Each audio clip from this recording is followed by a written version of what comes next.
Good evening. When Charisma was passed out, my guest tonight must have been there with a shopping cart. When New Faces of 1952 opened on Broadway, one of its most exciting discoveries was the woman who is my guest tonight. That's Leonard Sillman's New Faces, by the way, and her name is Eartha Kitt. Right now, Miss Kitt is a new face on Broadway all over again. When this show is broadcast, she will just have opened in the musical Timbuktu, which is a remake of Kismet set in Black Africa. And Timbuktu brings her back to the stage for the first time in, well, more than a decade. And in fact, she has been absent from these shores a good bit during the past decade, but I'm delighted that she's here tonight to show us what we've been missing. Will you welcome, please, the inimitable Eartha Kitt.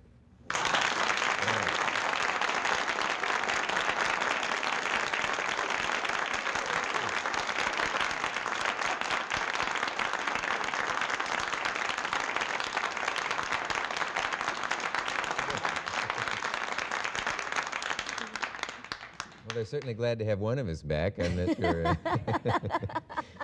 Please don't go away so long next time or whatever. I'll do my best. Eartha, I would like to get from you your version, once and for all, of something that happened to you some years back. But before I get to that, if there was ever a cliche that was true about anybody, there's one that's true about you. And it's rags to riches. Literally, from the dirt farm in South Carolina to what they used to call the smart supper clubs of the world. You don't hear that phrase much anymore. But the shimmering, sexy, glamorous, rich, envied, marvelous woman who sits beside me now. Ow. Oh, I didn't mean you, the one over there. I was wondering whom you were referring to. But could you possibly ever have had a pre-sentiment back there in South Carolina? Someday I'll show them all, I'll be there and headlining in the Persian Room.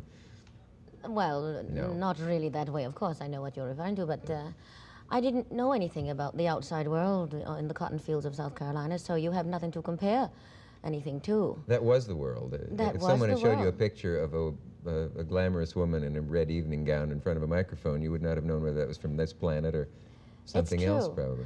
Actually, the people whom we were working for on the plantation, we only saw them also as working people. We never saw them in a glamorous way. All we saw was the great big white house sitting in, on top of the hill. And those are the people whom we were working for. And when we saw them, they would come and pick up the cotton, in the big sheets. But that's the only type of life we ever saw. I didn't know anything about electricity or inside sanitation, which still scares the devil out of me, or gas stoves, movies, never heard of it, a radio I'd never heard of. As a matter of fact, when my aunt, my mother's sister, sent for me to come here to New York to live with her after my mother died, and she took me away from the South because I was being very badly treated by the people down there, because they said, well, we don't want that yellow gal in our house, Yellow gal. Now, just to stop you for a moment, what's so insulting about that phrase? Well, it means you don't belong to anybody, actually. You are not white and you're not black, and also being an illegitimate child. Yeah. You're an ugly duckling. Nobody wants you. Your father was white and your mother was black. My mother was part black and Cherokee Indian. Yeah. So you're. But it was your father who was mixture. white. Yes, Yeah. so I'm told. Yeah. I never saw my father. Yeah. And when my aunt sent for me out of that world and brought me up here to New York, and they turned on the electric light on the wall, I think I stood and played with it. I thought it was magic. As a matter of fact, I still think lights are magical. But as a child who never saw any type of world like that, it was very, very amazing for me. And then they turned the radio on, and voices came out of this box and scared the devil out of me. And when I asked what is happening, my aunt said, well, there are little tiny people inside. And when you press the button, the people will talk, or you press another button, and they don't know to play music. Are you telling me there aren't little tiny people inside? Yes, you. Isn't that what we are now? I never expected to grow up to be one of those little tiny people, did you? But all of that was very, very, very interesting. It's fascinating for a child to be brought out of a world that has nothing to compare to. We didn't have any books. I went to school, I think, 2 or 3 days when we were down there.